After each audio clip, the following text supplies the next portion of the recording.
Welcome to the hotline for today, Thursday, the 3rd July 2025. Good to be with you, listeners. Thank you so much for joining us. We know that you have choices. We're happy when you come here, happier when you find reasons to stay. This is the hotline. Emily's views, her position on the issues, her point of view backed up by the facts. Here are Emily's views.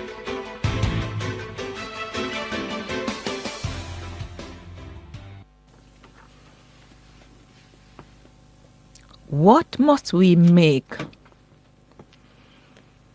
of the seeming changing of positions in relation to requests for documents and information relating to the appointment of a technical director at the Financial Investigation Division? If this appointment is as straightforward as we are being told that it is, then why is there a difference in the response coming from the Solicitor General, Marlene Aldridge, in a letter to the Gleaner on the 27th of June 2025, vis-a-vis a response from the Information Minister at a press briefing a couple days ago? What is really going on?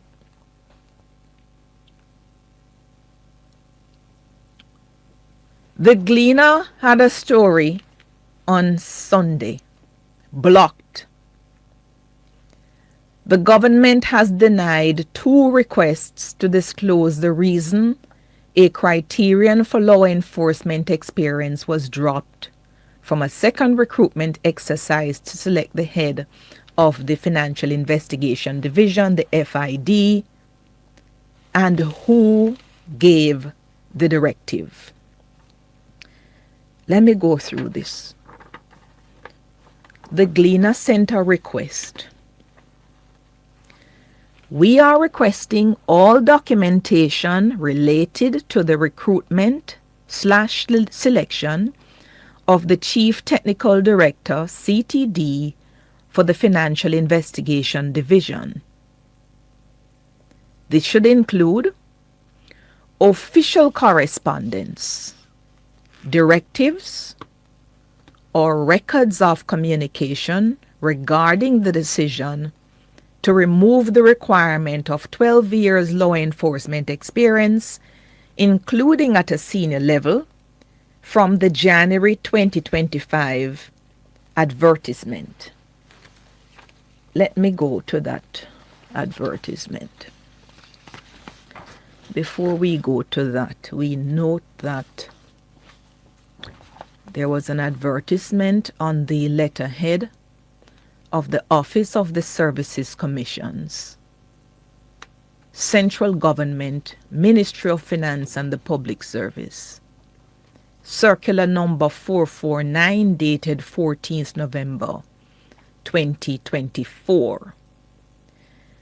And it says permanent secretaries, heads of department and chief executive officers are asked to invite applications from suitably qualified officers in their ministries, departments, agencies to fill the vacant post of Director General in the Financial Investigations Division. And they put the salary range. The minimum required qualifications stated in that November 2024 advertisement. These were postgraduate degree in management, public administration, criminal justice, law, or equivalent qualification. Bullet point number 2, 12 years experience in law enforcement or equivalent. What on earth does this mean? 12 years experience in law enforcement or equivalent. What is equivalent to law enforcement? And then they have a comma, 5 years of which should be at a senior level.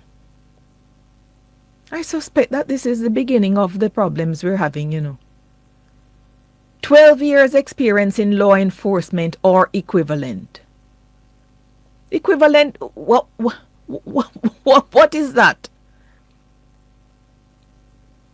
Anyway, and they also want at bullet point 3 experience in enterprise risk management. Applications accompanied by resumes should be submitted no later than Friday, 29th November 2024. Apparently, a lot of people, well, we don't even know how many people applied. Not even that basic information we've been supplied under all of these circumstances. But I have had sight now of communication sent by a representative of the Office of the Services Commission on the 15th of January 2025 to former DCP in charge of crime in Jamaica, Fitz Bailey. And this communication says, thank you for participating in the selection exercise for the post of Director General of the Financial Investigations Division. I don't know why I thought there was no S on investigation. Anyway, they have the S here. A little S is good. I am direct to inform you that you were selected for the position, writes this email of the 15th of January 2025. Kindly inform us if you will accept the offer and indicate the date you will be able to commence your duties in the new role. Please send 2 references by Thursday, 16th January to include their positions, emails, and so forth. Subsequent to your response, further details will be sent in relation to the job. This is the 15th of January, 2025, communication to Fitz Bailey. We're up on a break. At the Ministry of Finance and the Public Service, we're driven by service excellence. Visit mof.gov. About 6 days after this communication went to former DCP Fitz Bailey. Fitz Bailey wrote back. In fact, before that, he wrote back on the 16th of January. This is the morning after the receipt of the email of the 15th. And he said, your email is acknowledged. I will revert to you ASAP. So he's thinking it over. And on the 21st of January, Fitz Bailey wrote at 7:27 a.m. I wish to express my appreciation and thanks for selecting me as Director General for the FID. However, I am unable to take up the offer at this time. And this is where the fly pitched in the ointment. Because on the 27th of January, which is 2 days really, 2 days after the 21st of January, turning down of the offer by Fitz Bailey, the Office of the Services Commission re-advertised the job. And in re-advertising the job, the key responsibilities as outlined in the advertisement of the 14th of November, those remained identical. But in terms of the minimum required qualification now, a change is noted. So the first qualification, which is the postgraduate degree in management, public administration, criminal justice law, or equivalent, that remains. But the 12 years, in fact, the 12 years, that term remains, but they've removed experience in law enforcement or equivalent, this stupid coinage. They've removed it from the later advertisement, which they call a re-advertisement, and they say 12 years related experience at the managerial level, 5 of which should be at a senior management level. And then, in terms of the experience in enterprise risk management, they say with a little caveat at the end of the re-advertisement that that would be an asset. So obviously, since notification came that Dennis Strong has been selected, and I believe the Gleaner went back and reviewed the advertisement and the re-advertisement and then asked some questions. One of the questions logically is, what informed the decision to change the minimum required qualification specifically in relation to the removal of the experience in law enforcement or equivalent? I'd have expected that the answer to this would be quite unequivocal. No matter who it is you ask, in the dead of night, unequivocal answers on this matter, especially because of matters of recent vintage. Line your ducks up in order so that when ducks get in the pond, no duck is out of alignment. So why is there this apparent misalignment of the ducks in this instance? So the Gleaner wrote, we are requesting all documentation related to the recruitment selection of the Chief Technical Director for the FID. This should include official correspondence, directives, or records of communication regarding the decision to remove the requirement for 12 years law enforcement experience, including 5 at a senior level, from the January 2025 advertisement. They wanted as well the individual or individuals or office or offices responsible for authorizing or recommending the change in the stated qualifications between the advertisement of November 2024 and the one of January 2025. Minutes, memos, or decision records from meetings of any internal committees, panels, or personnel boards discussing the change in the advertised qualifications. The shortlisting and selection criteria, the final recommendation, and the appointment of Mr. Dennis Strong.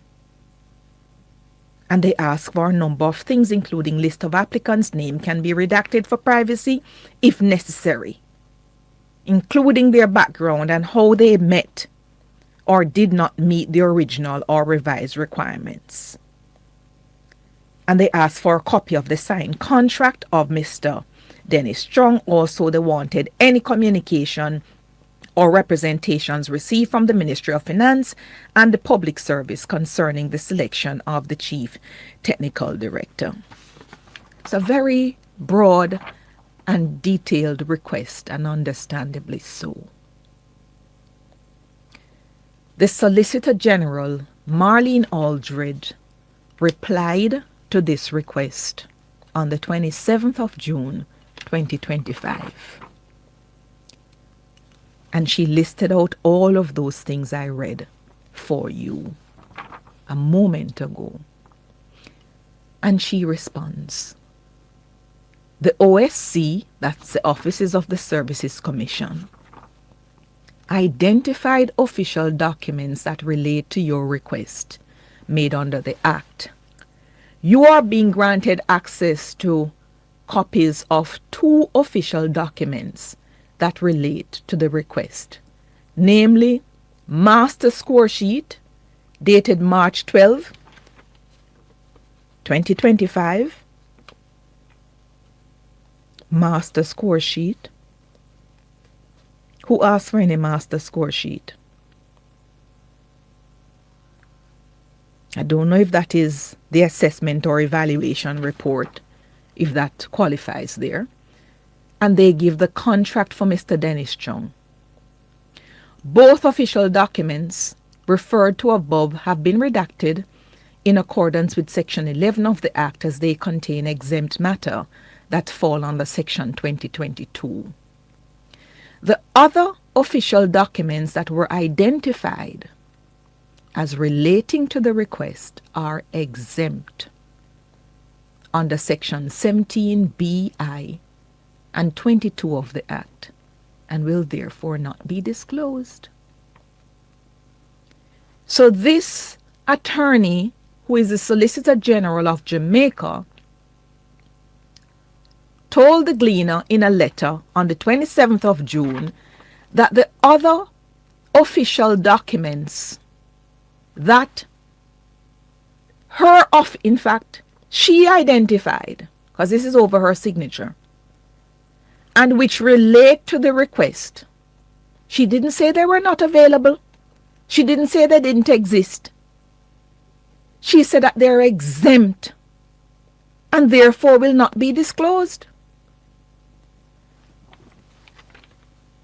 So no official correspondence, no directive, no record of communication, no minutes, no memo or decision records. All of those have been identified, but they will not be disclosed because they're exempt.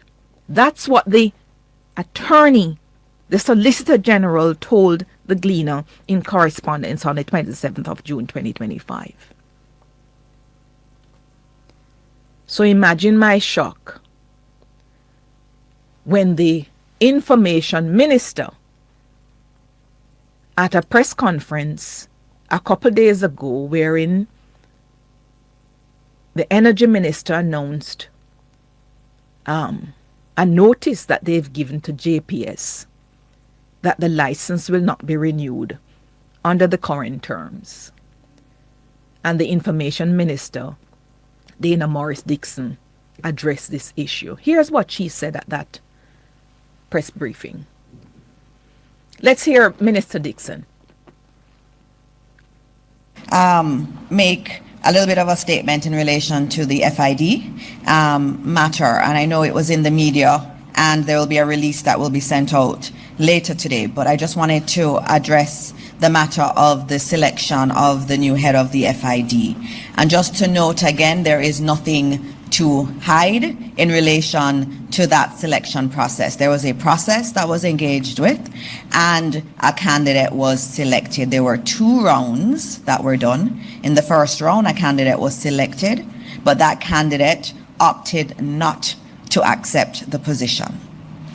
The panel that had been doing the interviews, the panel decided that they had to go back out in order to get a new candidate because the candidate from the original round did not accept the offer.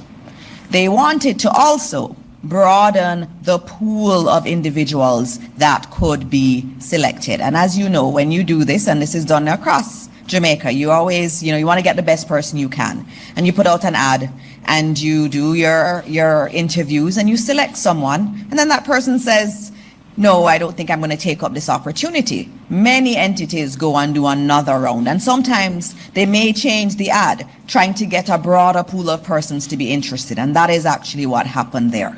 And so the ad was changed to get more people. Now that didn't seem controversial to the team because the criteria in relation to law enforcement experience was not one that was there from the very beginning. And if you look at those who have headed the FID, they have not had law enforcement experience except for one. The last two who were acting did not have it. The longest serving head did not have specific law enforcement experience. And so the panel felt that in order to get a broader cadre of persons applying for this position, which is an important position, that they would remove that requirement, and they got a broader pool of applicants, and they then shortlisted and interviewed. So,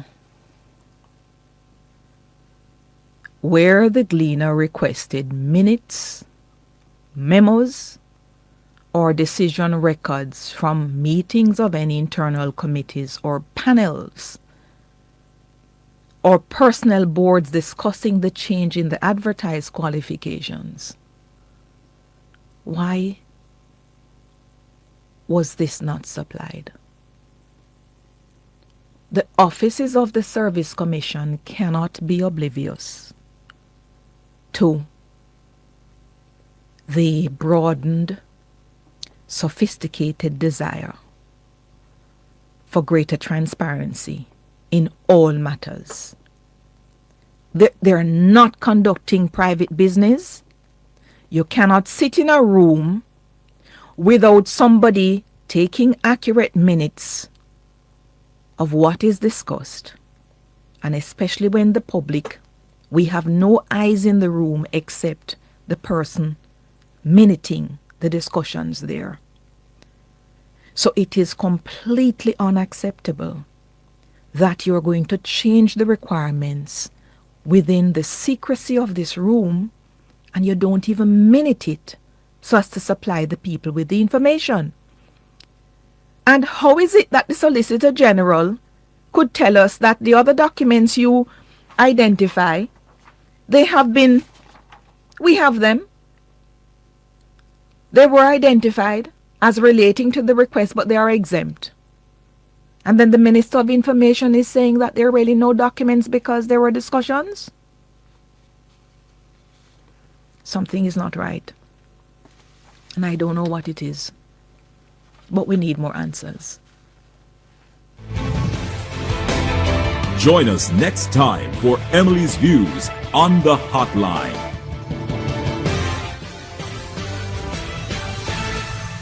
Clear your barrels and personal shipments with ease and convenience. Request a customs contactless clearance today through CCP at jca.gov.jm. The time by the Jamaica Customs Agency is 9:30.